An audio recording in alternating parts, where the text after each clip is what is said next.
Okay, I'm going to get started by welcoming everyone. Welcome to those of you guys here. Welcome to everyone online who's joining us as well.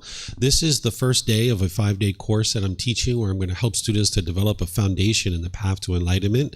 We start our classes with meditation, and since you guys have all meditated with me before, I don't have to explain everything that I normally explain, like what the chants are and what I'm going to be doing and all those kinds of things. We can just do our meditation together, and then afterwards I'm going to introduce the course, and then from there we're going to have a full schedule today and all the rest of the days of talks that I'm going to be sharing to be able to help students to develop a foundation in the path to enlightenment. So if you guys would like to join for meditation, you're more than welcome to. For anyone online who's joining us, I'm going to do some chanting to ease us into the meditation. Then I'm going to provide some guidance. There's going to be a period of time where it's just quiet and we're meditating, and then we'll come out of the meditation with some more chanting. And then that's where I'll introduce you to the course, and then I'll move into our first talk, which is the life story of the Buddha.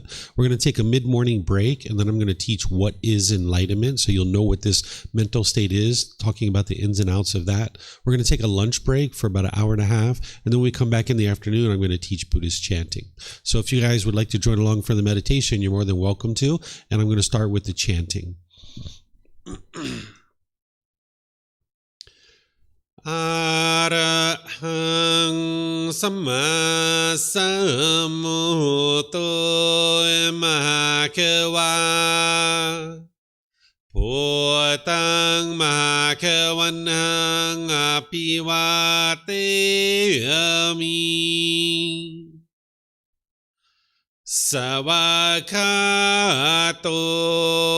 Mahakavata Tammo Dhammang Namasami Supatipano Mahakavato Savaka Sangho Sanghang Namami Namo Tassa Bhagavato Arahato Samma Sambuddhassa Namo Tassa Bhagavato Arahato Samma Sambuddhassa Namo Tassa Bhagavato Arahato Samma Sambuddhassa Iti Piso Mahakava Arahang Samma Sambuddho Vicacaranang sammuno Sakatoro kawitu Anutero purisa Dhamma sati satatawa manusarang Bhutto Bhagavati.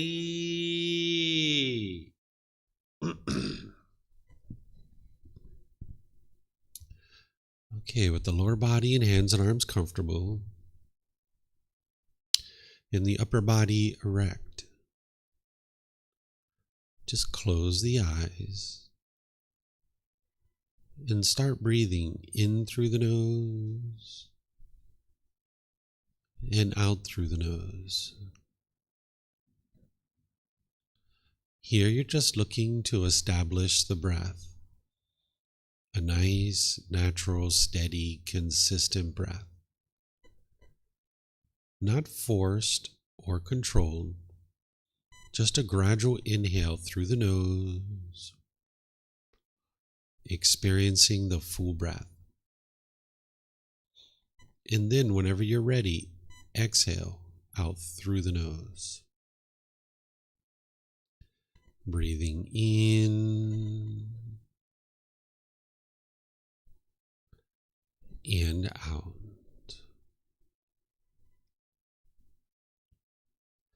Breathing in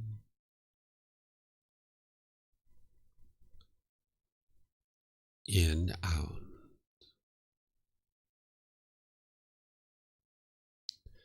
Your breath may not match up to the guidance that I'm providing, and that's okay. This is your practice. I'm just here for guidance. You can use this voice as a reminder that whenever you get to the next inhale, breathing gradually through the nose, developing a nice, natural, steady, consistent breath. And then whenever you're ready, exhale out through the nose, experiencing the full breath. Breathing in and out. Breathing in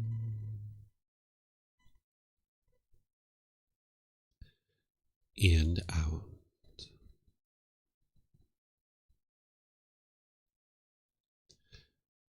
With the mind fixated on the breath, whenever you notice that it moves off the breath, cut that off, let it go, and come back to the breath, the present moment. No need to observe the thought, label it, judge it, analyze it, or even try to figure out where it's coming from. Whenever you notice that the mind is moved off the breath, cut that off, let it go, and come back to the breath, the present moment. Breathing in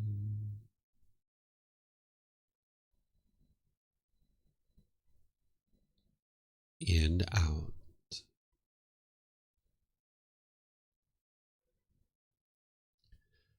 Breathing in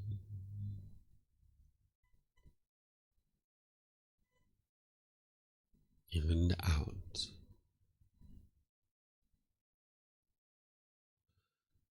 I'm going to be quiet now and let you do this work of focusing on the breath, cutting off and letting go anytime the mind moves off the breath. You have nowhere to go. There's nothing to do.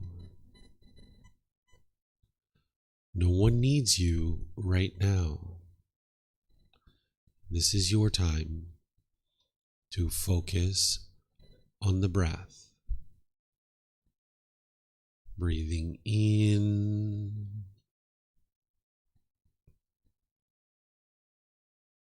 and out.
Arahang Samma Sambuddho Makewa Otang Makewanhang Apiwateyami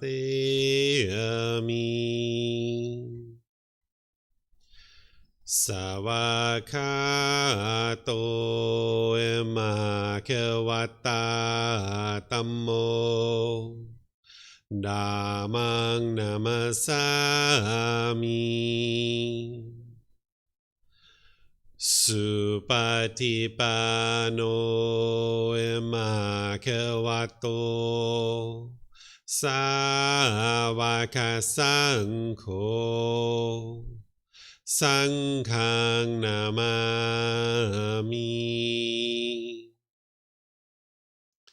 Namo rasa bhagavato arahato samma sambuddhassa Namo rasa bhagavato Arahato Samma Sambuddhassa Namo Rasa Bhagavato Arahato Samma Sambuddhassa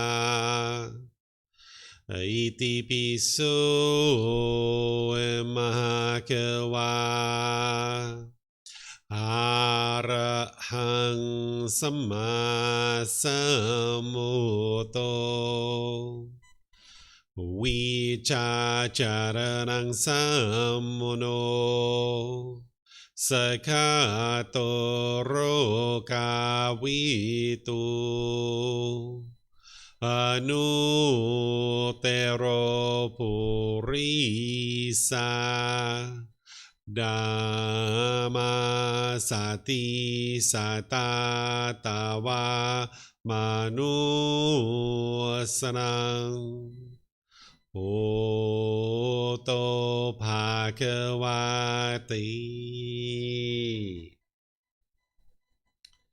Okay, if you guys would like to slowly make your way out of meditation. Once again, welcome to everyone. Nice to see everyone here. Welcome to everyone online as well who's joining us. What I'm going to do this morning is I'm going to first introduce you to the course, helping you to understand what we're going to be sharing over the next 5 days, helping you to see what you're going to be learning. And then I'm going to move into our first talk, which is the life story of the Buddha, helping you to understand his life story. We're going to take a mid-morning break, which we typically will do. And then we're going to come back and I'm going to teach you what is enlightenment so that you'll understand what this is as you're interested in making your way to it. It's helpful to understand what it is so that you'll be able to more readily make your way towards it and then know that you've actually attained enlightenment once you've actually attained it. We're going to take an 1.5-hour lunch break, and then when we come back, I'm going to teach the Buddhist chanting, how to actually do the chanting and walking you guys through developing that. So first, just to help you guys understand a bit about this course, this is the title of the course, Foundation and the Path to Enlightenment, because you're going to be getting all the foundational teachings, the core central teachings to really get started on this path to enlightenment. We're going to meet each day at 9 a.m. I'll start class then, and we generally finish around 3 p.m. Sometimes a little bit earlier, sometimes a little bit later. Just depends on what's happening in the class. In terms of contacting me, sometimes students like to contact me after class. You're more than welcome to do that.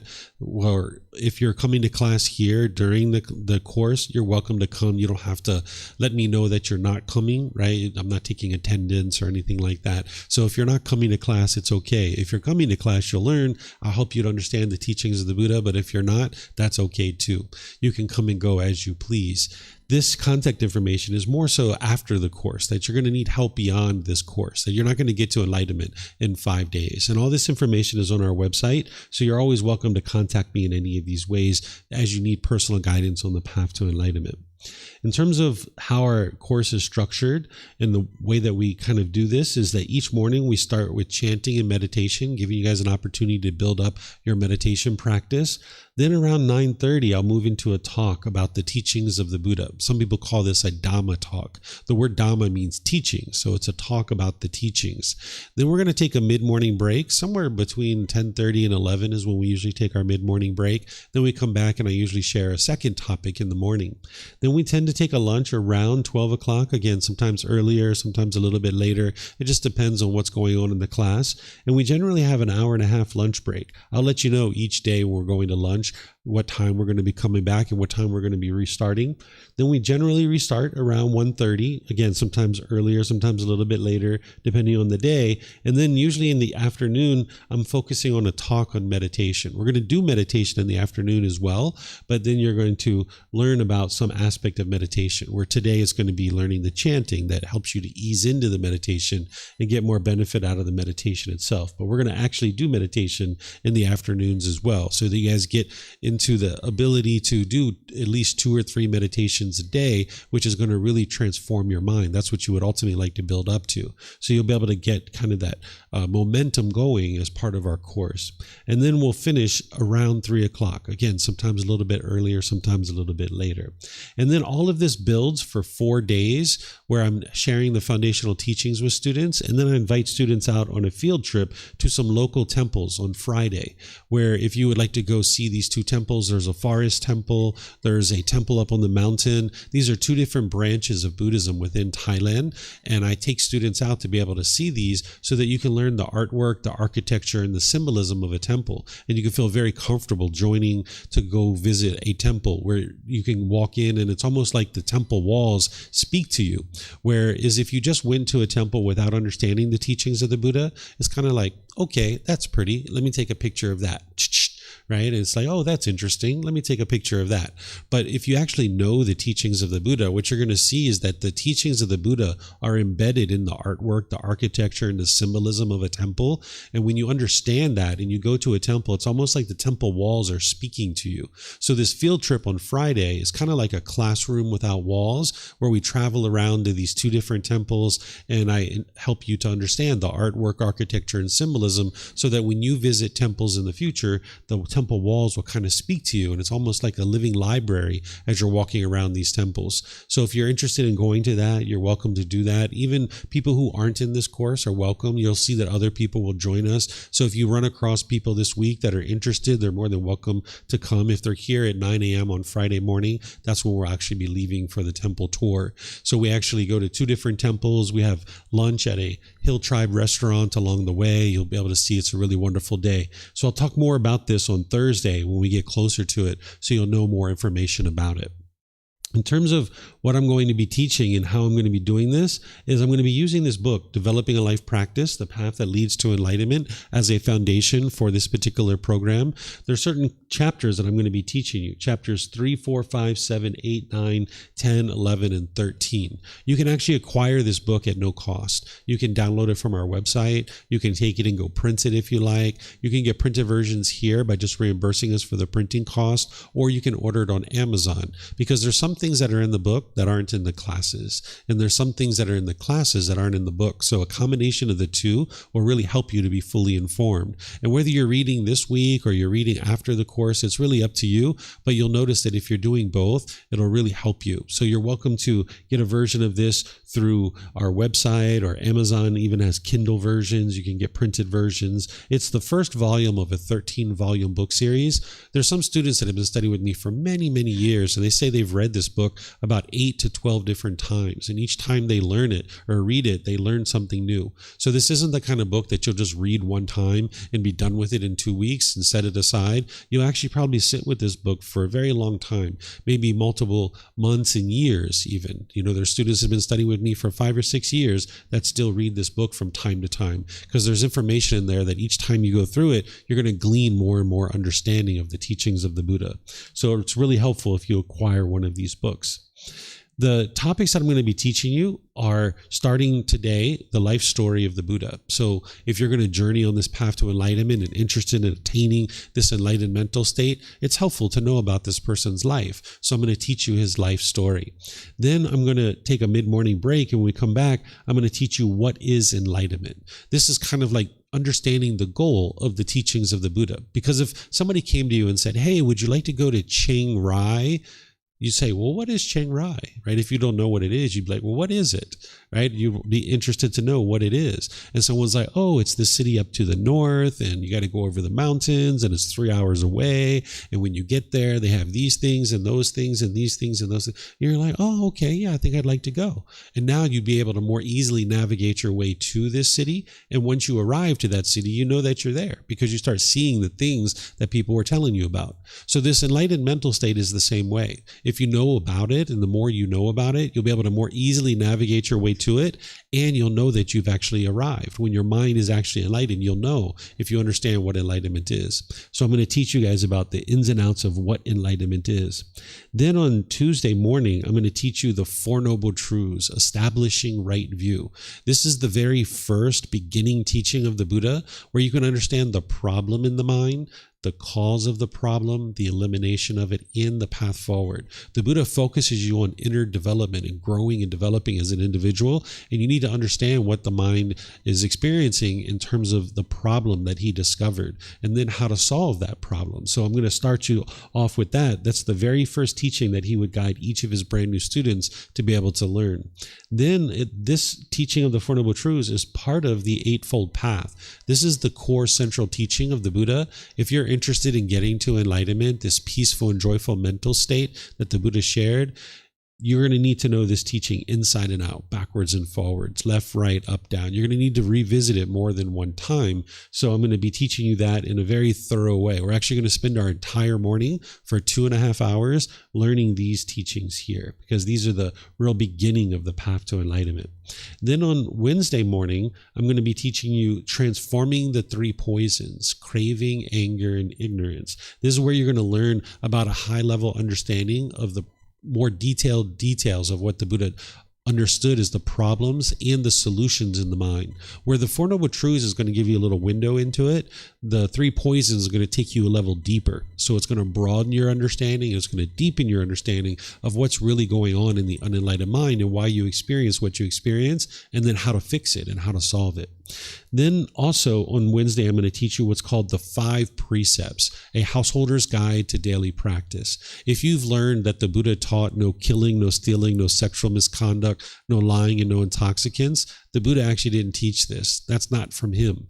That sounds like black and white. It sounds like rules and commandments. I'm going to use the original words of the Buddha all the way throughout our course, where you'll see what he actually taught. So I'll share with you what he actually taught on the 5 precepts, because he shares much more illuminating language than just no killing, no stealing, no sexual misconduct, no lying, and no intoxicants. The Buddha doesn't teach that way. That's black and white. That's rules and commandments. The Buddha is going to give you much more illuminating language than just this. So I'm going to share that with you guys, and I'm going to relate it to day-to-day decisions that you're making, because it's one thing to understand these teachings intellectually, but it's a whole other thing to apply it to your day-to-day decision making. So I'm going to show you how to take these teachings that the Buddha shared and how to apply it to specific situations that you're encountering in day-to-day life, because his teachings are timeless. You can apply them today as well. So I'm going to show you how to apply them in any given situations and examples that you encounter on a daily basis. Then on Thursday, I'm going to teach you what is karma and how does it affect me. This is a natural law that the Buddha is helping you to be able to awaken to. You might have heard this referred to as karma. This is the Sanskrit version of this word, where the original teachings of the Buddha are in the Pali language. So people who study his original teachings will tend to use this word karma. This is cause and effect, or action and result. It's the results of your decisions. It's nothing mystical or magical. It's not punishments and rewards. It's not about about who's to blame or who's at fault. It's essentially the results of your decisions. And everything the Buddha taught in one way or another comes back to this natural law. When he talks about awakening the mind, he's talking about awakening to this natural law. So all throughout the course, I'm going to be teaching you about this natural law. Even when we talk about the Eightfold Path and the 5 precepts and all these other things, you're going to be learning about this natural law. But on Thursday, I'm going to go in and I'm going to teach you the 4 types of karma, and I'm going to teach you how to eliminate all your unwholesome karma. Because by the time you get to enlightenment, you're only experiencing wholesome karma. There's no unwholesome karma coming back to you. So I'm going to teach you about that on Thursday morning. Then I'm going to teach you what is merit. This is a specific type of wholesome karma that you're going to need to generate. And I'm going to teach you how to receive continued support on the path to enlightenment, because you're going to need support beyond this particular course. And I'm going to share with you how to be able to do that. In terms of your meditation practice, we're going to be focusing on breathing mindfulness meditation. This is the foundational meditation that's going to help you journey towards enlightenment. So I'm going to be teaching you about that on Tuesday afternoon. We're going to be doing meditation each day in the morning and the afternoon, but I'm actually going to go in and teach it to you, all the ins and outs, on Tuesday afternoon. So that way you'll have kind of 3 opportunities to practice it before I actually teach it to you. And you'll be able to see how this fits in to the overall plan that the Buddha has in order to be able to get to enlightenment. You wouldn't be able to meditate your way to enlightenment. There's much more that the Buddha taught than just meditation. But meditation is important. You wouldn't be able to get to enlightenment without meditation either. So we're going to go in and learn about that on Tuesday afternoon.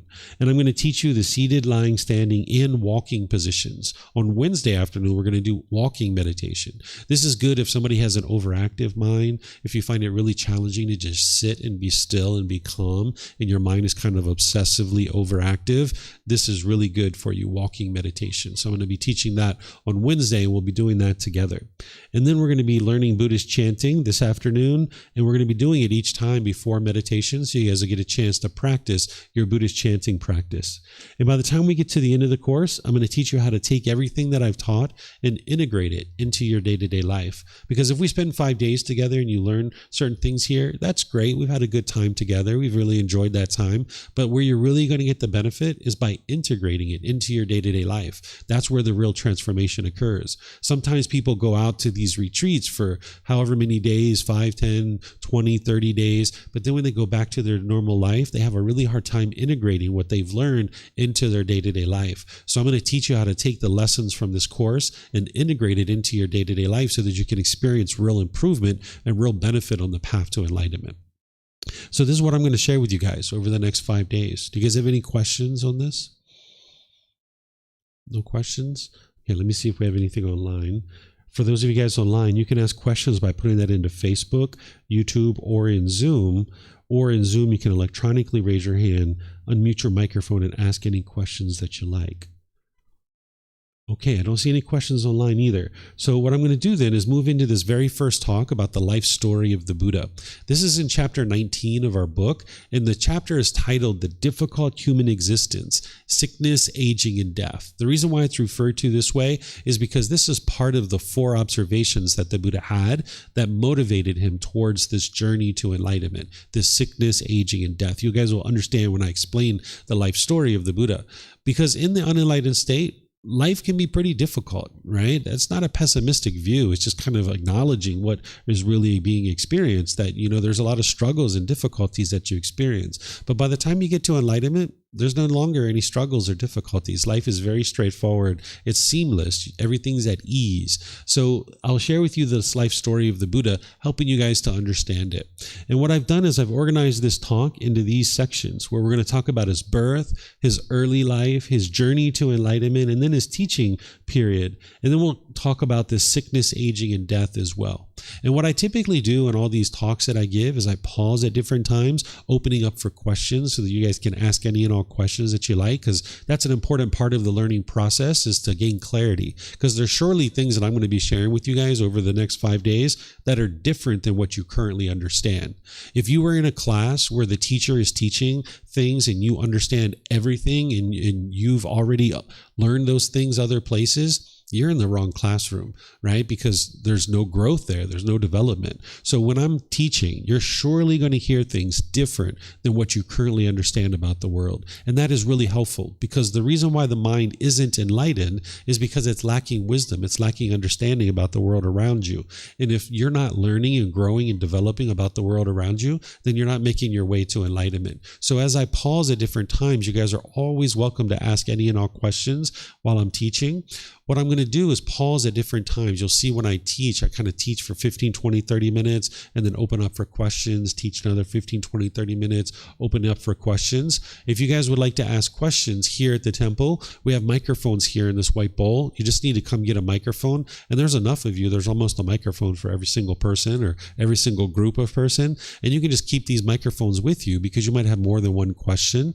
All you need to do is press the gray button, the lights will come on, and then you just hold it up to your chin, and we'll be able to hear you here at the temple, and they'll be able to hear you online. If you speak here without a microphone, they won't be able to hear you online. And then if you're not using it, if you could just turn it off, that would be great. And then for anybody online, you can ask questions by putting that into Facebook, YouTube, or Zoom in the comment section, or you can electronically raise your hand in Zoom and unmute your microphone, and we'll be able to hear you here. You'll be able to hear you online throughout the live stream as well. So while I typically pause at different times and open up for questions, with this particular topic, it usually is better if I just teach you the whole life story and then open up for questions at the end. But you'll see typically when I'm teaching, I'll pause at different times. So I'll teach you the story of the Buddha. This individual was born in what we refer to as Nepal. Of course, that line between India and Nepal didn't exist 2,500 years ago. He was born in 563 BC, and he was born into a family where the father was a king and the mother was a queen. He was given the name Siddhartha Gotama. And in this life, his mom being the queen, it was customary in the culture that when it was time to deliver the baby, that they would take you back to your homeland to be able to deliver the baby. So being a queen and a wife of this king, when it was time for her to deliver the baby, the king organized a caravan to take her back to her homeland. And as she was making her way back to her homeland, she went into labor pains. So they had to stop the caravan, and she gets out and goes over to a tree, and she's holding on to the branch of a tree, trying to deliver the baby.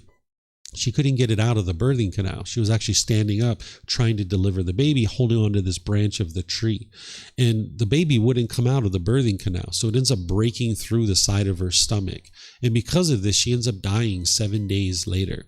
This was not uncommon during this period of time for women to die during childbirth. This was 2,500 years ago, right? Women would oftentimes die because we didn't have the medical technology. We didn't understand childbirth in the same way that we do today. Where today we would have just given this woman a C-section and she would have been just fine. She wouldn't have died. But 2,500 years ago, she ended up dying 7 days after his birth. And because it wasn't uncommon for that to occur, they actually had cultural protocols in place during this period of time that if you had brothers or sisters, they would adopt your children as their own. So Siddhartha Gautama's aunt became his stepmother. This was his mother's older sister, and she raised him as her own child. It's said in the original source text that at the time of the birth, Siddhartha Gautama walked 7 steps as soon as he came out of the womb, and lotus flowers were blossoming under his feet, and he spoke and he said, "This will be my last birth." I don't think this is actually true, because if that was true, the next part of the story wouldn't have been needed. One of the things that happens over time is somebody as influential as the Buddha, when they exist and they do amazing things during their life, sometimes people kind of embellish their story along the way, because the text that we have as the original text of the teachings of the Buddha, it's written down 2,500 years ago, but people could have embellished it along the way. And I think that's probably what occurred here. But I don't know 100% because I wasn't there at the time of his birth, right? So if this occurred, this next part of the story wouldn't actually be needed. So the next part of the story is that Siddhartha Gautama's father, the king, was interested to know what his son was going to become. This was a common practice during the lifetime of Siddhartha Gautama, that you would kind of summon fortune tellers or advisors to come help you to understand what your child was going to become. So the king summoned 108 advisors to let him know what his son was going to become. And 107 of them came and said, "Sir, your son's going to be a great monarch, a great ruler. He's going to rule over your territory, your kingdom. He's going to expand your kingdom far and wide." And his father was like, "That's my boy," right? Well, there's one advisor who came in at the very end and said, "Sir, I'm so sorry. I need to apologize to you. Those other advisors were 100% accurate. Your son is going to be a great leader, but he's not going to be a leader in the way that you think. He's not going to rule over your kingdom. He's not going to expand your territory. He's going to be a spiritual leader." And his father didn't like this. And his father decides he's going to sequester his son in the palace and never let him go outside in the kingdom. Because he felt like if he got involved in worldly affairs, that he would be interested to be a spiritual leader. And he felt like if he kept him in the palace, he could kind of woo him into the ways of being a monarch. He was interested in giving him these wonderful fabrics and food and entertainment and riches, everything you can imagine that a rich royal father could do for their son. He had beautiful women bathing him and taking care of him. So he kind of like had this lap of luxury for 29 years. So again, if that part of the story where there's lotus flowers blossoming under the feet and, this child is speaking at the time of birth, you wouldn't need to summon advisors to come let you know what your son was going to become. You would know, right, that this being's pretty special. So the father needed these advisors because he didn't know what his son was going to become. So he ends up sequestering his son in the palace, not letting him go outside.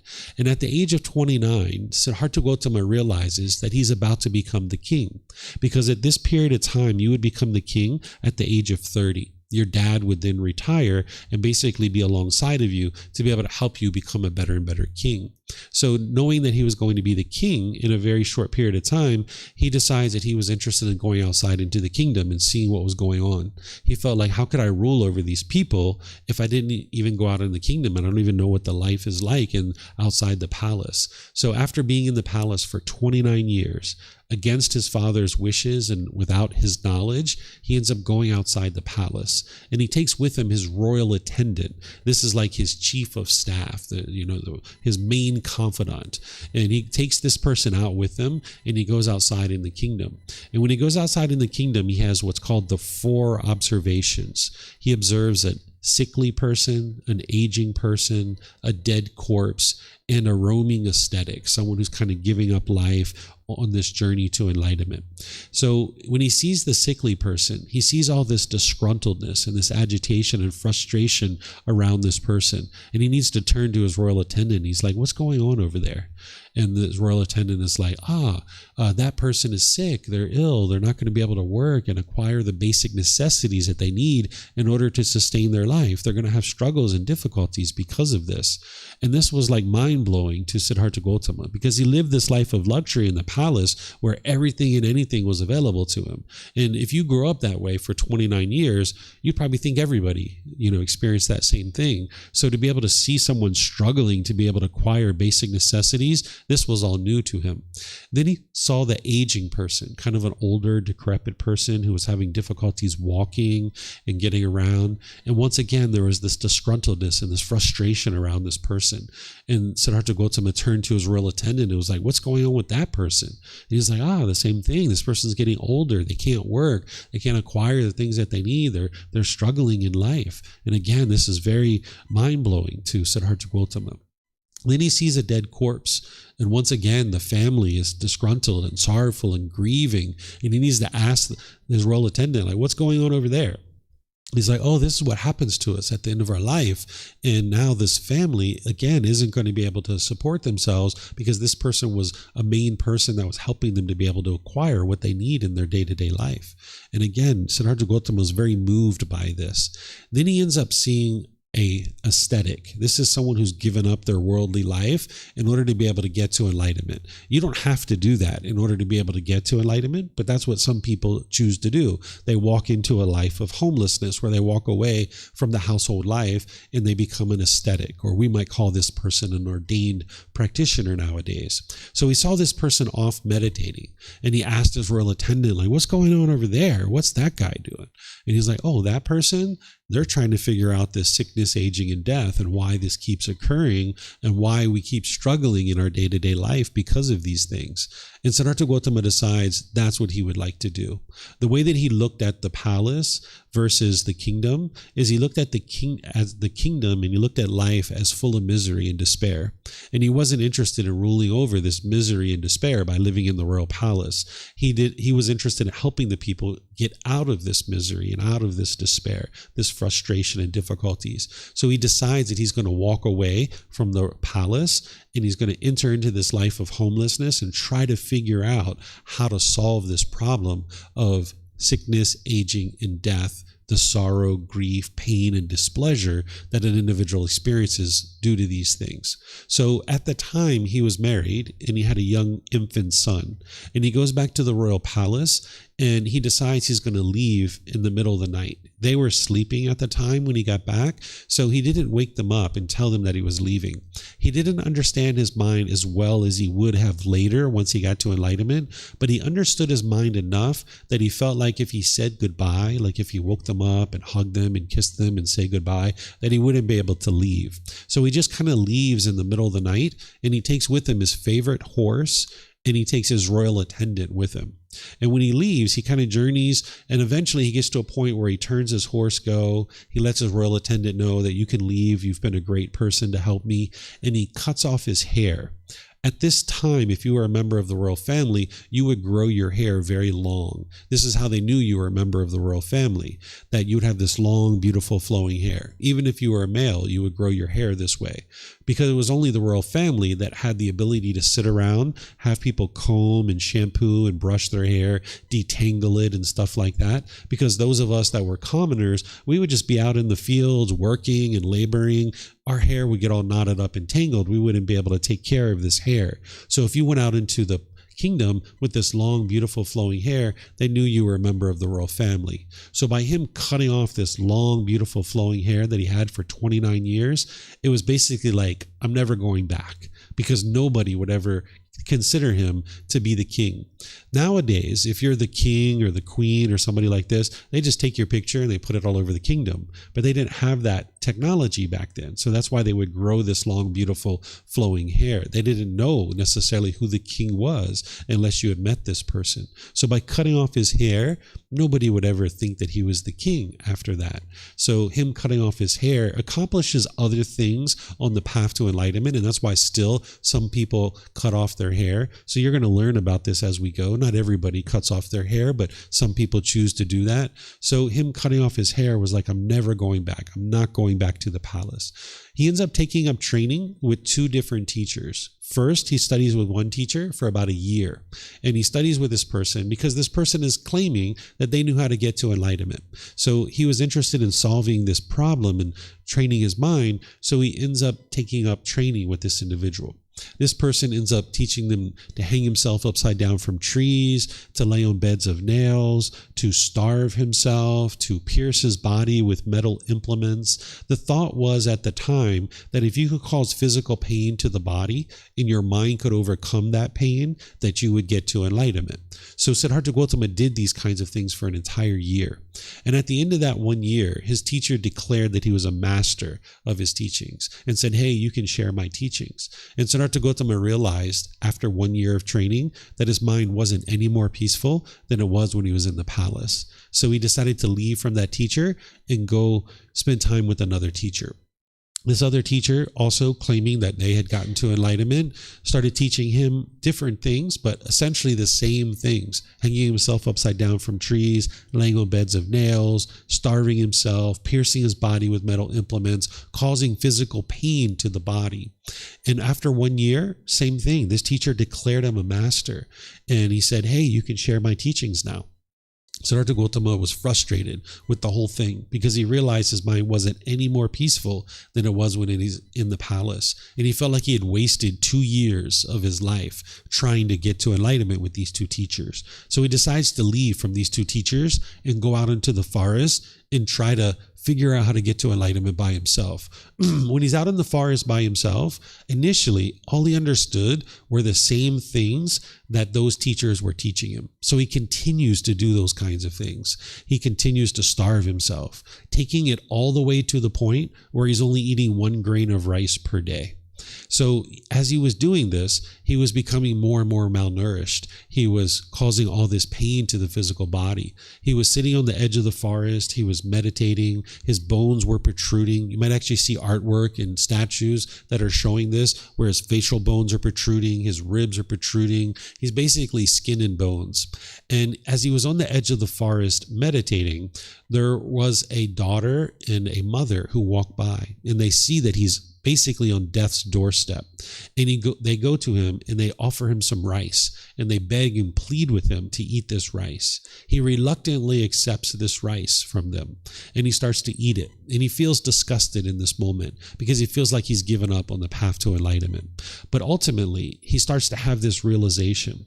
He realizes that when he was in the palace, that he had everything and anything you could imagine. He was living this life of sensual pleasures, where he had all the wonderful food and fabrics and entertainment and everything you can imagine. But when he left, he went all the way to the other side, where it was 1 grain of rice per day. And in this moment where he accepts this rice, he starts to understand the middle way, that you can practice the middle way, that you don't need to be on these two extremes. And from this point forward, his practice and his development of his mind really accelerates, because he starts to develop what we refer to as the middle way. This is the Eightfold Path. That is the middle way. You're going to learn this tomorrow. So he starts to practice this middle way and starts to train his mind more closely. So over the next 4 years, a total of 6, he ends up getting to enlightenment. And he knows that his mind's enlightened because it's peaceful, it's calm, it's serene, it's content with joy. He's no longer experiencing any discontent feelings. By the time you get to enlightenment, you're not experiencing any anger, sadness, frustration, irritation, annoyance, guilt, shame, fear, stress, anxiety, loneliness, boredom, shyness, resentment, jealousy. All these feelings and others are eliminated from the mind. So he knows that he's accomplished this mental state. But he wasn't quite sure whether the world was ready to understand his teachings. So he ends up spending time at this tree in Northeast India, what we refer to as Northeast India. And he spends about 7 weeks at this tree, kind of hanging out and contemplating whether or not he's going to share his teachings with others, or should he just go back to the royal palace. Well, of course, we know what happened is he ended up sharing his teachings with others. The way this comes about is after the 7-week period where he ultimately decides to share his teachings, he goes back to the area where he was studying with those first 2 teachers, and he encounters 4 of his previous classmates and 1 of his previous teachers. And when he encounters these people, they start laughing at him. They start joking him. They start mocking him because they see him coming and he looks healthy. He looks bright. He looks vibrant. He's got meat on his bones. To them, in order to get to enlightenment, you needed to be starving yourself. You needed to be disparaging the physical body. So when they saw this bright, vibrant, healthy being walking towards them, they thought he had given up on the path to enlightenment. So they start laughing at him and joking him and mocking him. But by the time you get to enlightenment, those kinds of things don't affect your mind any longer. So he was completely peaceful and joyful, even though they were doing these kinds of things. So he just walks over to where they were at. He sits down on the ground and he takes his hand and he touches the earth. You'll see a lot of artwork and statues where he's sitting and he's touching the earth. This is the one and only miracle that he ever performed during his life. When he touched the earth, animals started to come to where he was at. So squirrels and birds and lizards and snake and deer and rabbits, all these animals started to come to where he was at. And these 5 people were like, okay, you've got my attention. And they sat down and they listened to what he had to say. And he delivered his very first discourse. He taught the 4 noble truths. He explained the problem in the mind, the cause of that problem, the elimination of it, and the path forward of how to fix it. And the way that the teachings of the Buddha work is that they're independently verifiable. So in those 4 simple statements, those initial 5 students could independently verify that he had figured out how to get to enlightenment because he was able to articulate the problem, the cause, the elimination, and the path forward. And they could independently verify that he understood the truth. So from that point forward, these were his first 5 students. And his community of practitioners just grew and grew and grew and grew. There were times where teachers who were claiming that they had gotten to enlightenment would come and talk to the Buddha. And sometimes they would bring their students with them. And this individual would talk to the Buddha, and the Buddha would try to describe his teachings for them so that they could understand it. And sometimes they would get so angry and frustrated they would get up and storm out of the meeting. And those students would be like, oh my goodness, our teacher isn't enlightened, because they could see that their teacher wasn't enlightened because they got frustrated and furious and left out of the meeting. So those students would sometimes become the students of the Buddha.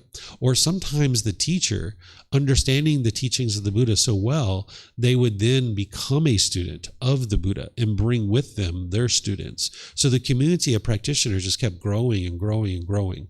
That by the time the Buddha died, there were countless people that had gotten to enlightenment. He had shared his teachings with countless people, and there were many of them that got into enlightenment by the time he died. So then after that, within a few months, they ended up getting together, meeting and documenting his teachings, and now we have access to his teachings. So this is the life story of the Buddha, that he ultimately got to enlightenment by himself without the help of any teachers or any guides. He then dedicated the rest of his life to sharing those independently discovered teachings with countless people, and countless people got to enlightenment during his lifetime. Then he preserved his teachings in such a way that countless more people got to enlightenment after his death. And it was this sickness, aging, and death that he started to understand what was causing the disgruntledness during this period of time. That what he discovered is that the mind in the unenlightened state craves permanence. That the mind, when it's sick, it's craving permanent health. And if you crave permanent health when you're sick, you'll be disgruntled, you'll be frustrated or agitated. But this body can't be permanently healthy because this body is impermanent. It's not possible for it to be permanently healthy. Or if you crave permanent youthfulness, as you age and you're getting wrinkles, you're getting gray hairs, you're losing your hair, you're noticing that the body doesn't move quite as easily, you'll be disgruntled or frustrated or agitated during this period of time if your mind's craving permanent youthfulness, not understanding this body is impermanent, that it can't be youthful permanently. Or if you crave permanent life, or if you crave people in your life to be permanent, when you're experiencing death for yourself, getting close to that, it'll be very painful for you because you're holding on to this life, wanting it to be permanent. Or if people around you are dying and you're holding on to them, wanting them to be permanent, when they're dying, you will have sorrow and grief and pain and displeasure. So he ultimately figures out what's causing this discontentedness and how to actually fix it. And then he ultimately, the same solution that's helping you to get to the elimination of discontentedness, where you can experience peace and joy, it's the same solution that's going to solve the sickness and aging and death itself. Because the Buddha discovers the cycle of rebirth, and that it's the same causes and conditions that are producing the discontent feelings are the same thing that's causing birth. Because if you can eliminate birth, you will eliminate sickness, aging, and death. That it's only because of birth that we all experience sickness, aging, and death. So if an individual is born and they can train their mind to get to enlightenment, where from that point forward, that will always experience peace and joy, and they're not going to experience rebirth. They're not going to come back into the world and experience life all over again, where they'll experience sickness, aging, and death, sorrow, grief, pain, displeasure, and despair.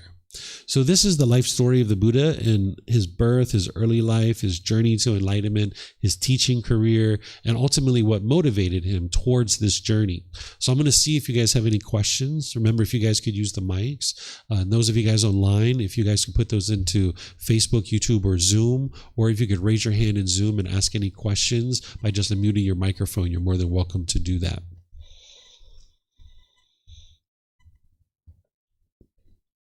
You have a question, sir? Yes, Yeah. I do. Yeah. Mm-hmm. Thank you for sharing that the history around the Buddha's life.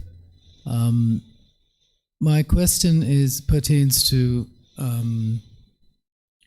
You mentioned that, of course, he went from one extreme to the other, right? Mm-hmm. And of course, during that time in India and even now, there is this path of austerity that people practice as a spiritual pursuit, but that's not the only one. Even during his time, 2,500 years ago, I think the Yoga Sutras were still there, of Patanjali, which is also around the same time. And there are many common teachings in between the Yoga Sutras and the Buddha's teaching as well, including impermanence, including karma, including concepts like that. So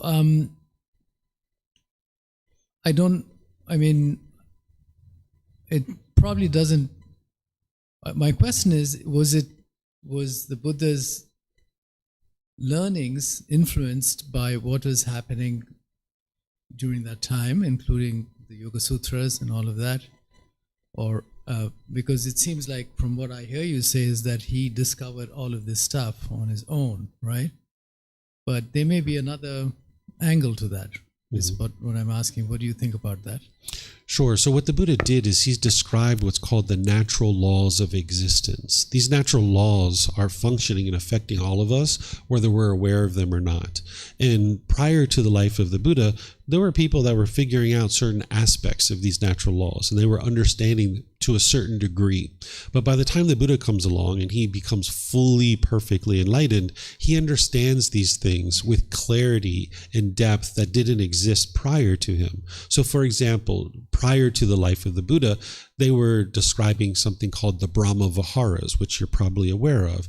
These were taught by Brahmin, and they were taught that if you practice loving kindness, compassion, sympathetic joy, equanimity, that this is going to bring you closer to God. And this is how the Brahmin will typically share this. But when the Buddha understood that from the Brahmin tradition, he understood that it's not about being close to God. That's not what's going to lead to your enlightenment. It's about training your mind and transforming it away from the unwholesome qualities to the wholesome qualities. So he also taught what we would refer to as the Brahma Viharas, but he brought clarity and depth to it that leads to enlightenment. So while these things were being talked about before, because they're part of the natural laws, he brought depth to it and made it part of a complete package that people didn't really understand prior to him. So while they were talking about the natural law of karma, they didn't understand it to the level of depth that the Buddha was teaching it by the time he started teaching. While people were meditating before the Buddha, they didn't understand the specific types of meditation that he taught and how it factors into the overall package of helping the mind to be able to get to enlightenment. So while there definitely were things that people were dabbling in prior to the Buddha, that he brought a level of depth and clarity that didn't exist prior to him.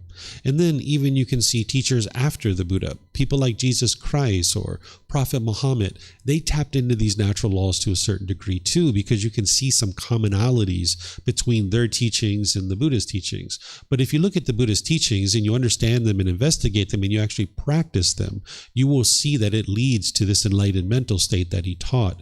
And it's this complete package. And he teaches so clearly and so concisely and so precisely that doesn't exist in any other tradition. It's not based in belief. It's based in training your mind, and you can see the improvement to the condition of your mind.